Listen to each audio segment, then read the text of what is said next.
শুভ ষষ্ঠী বেলা 12টা বেজে গিয়েছে। এই সময়টা একটা আশ্চর্য সময়।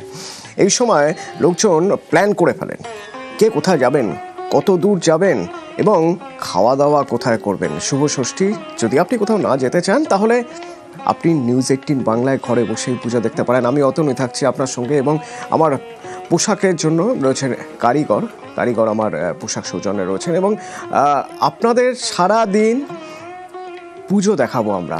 সে পুজো হতে পারে শহরের পুজো, সে পুজো হতে পারে দূর গাঁয়ের দুর্গা।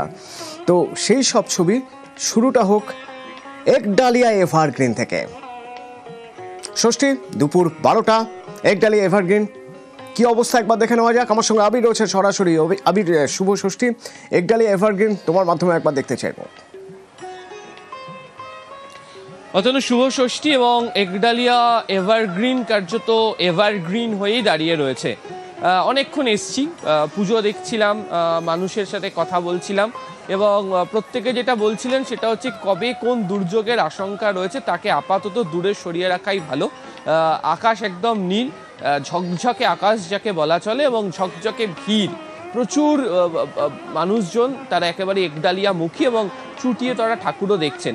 একটু ভিড়টা একটু দেখিয়ে দিলেই তুমি বুঝতে পারবে যে বিভিন্ন বয়সী মানুষজন বিভিন্ন জায়গা থেকে তারা এই মুহূর্তে এখানে হাজির এবং চুটিয়ে তাদের যে ঠাকুর দেখা যাচ্ছে। যদি কথা বলি, কোথা থেকে আসছে? আমি আসছি টালিগঞ্জ থেকে, ও আসছে আবুধাবি থেকে। আবুধাবি থেকে। তো একডালিয়াতে কি ঠাকুর দেখানোর জন্য নিয়ে এলেন? হ্যাঁ, একডালিয়া ছাড়া ঠাকুর দেখা ঠিক কমপ্লিট হয় না। একডালিয়া দিয়েই শুরু, একডালিয়াতেই শেষ। সবাই তো খুব ভয় পাচ্ছিল, সেটা হচ্ছে যে বৃষ্টি যদি হয়। হ্যাঁ, তাই সবাই এবারে খুব তাড়াতাড়ি বেরিয়েও ছিল, কিন্তু ঠাকুর সহায় থাকলে বৃষ্টি কোনো বাধাই মানবে না। আমরাও ছাতা নিয়ে বেরিয়েছি, বৃষ্টি হোক যাই হোক ঠাকুর দেখা ছাড়া চলবে না। তোমার কেমন লাগে? আমার প্রচন্ড ভালো লাগছে, এখানে কলকাতায় এলাম, আমার অনেক আনন্দ লাগছে এখানে। তো বন্ধুদের তো নিশ্চয়ই এখানে নেই?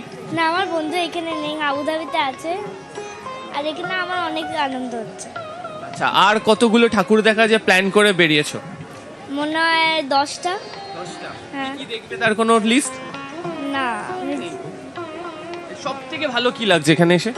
আমার সব থেকে ভালো লাগছে হলো এই দুর্গা ঠাকুরটা, অনেক বড় মূর্তি, অনেক সুন্দর দেখতে। আর কাউকে ভালো লাগছে না?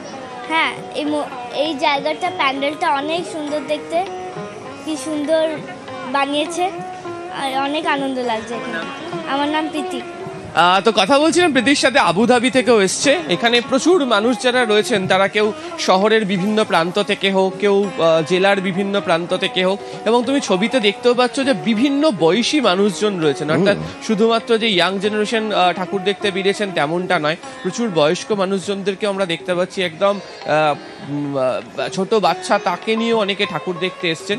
এবং যেহেতু একডালিয়ার ক্ষেত্রে প্রতিমা, ঝাড়বাতি, মণ্ডপ এবং অবশ্যই সন্ধ্যেবেলা লাইট দেখার জন্য ভিড় থাকে, কিন্তু সবাই বলেন যে ম্যাচের শুরুটা বোধহয় একটা বড় রান দিয়ে করলে খুবই ভালো হয়। ফলে সেক্ষেত্রে দাঁড়িয়ে যে সকালবেলা যারা নেমে পড়েছেন এই মুহূর্তে একডালিয়া দিয়ে, তারা অনেকটা খুশি হয়েছেন। ফলে ধন্যবাদ আবির, ধন্যবাদ। এখন তো বেলা 12টা, যত বেলা গড়াবে হয়তো ভিড়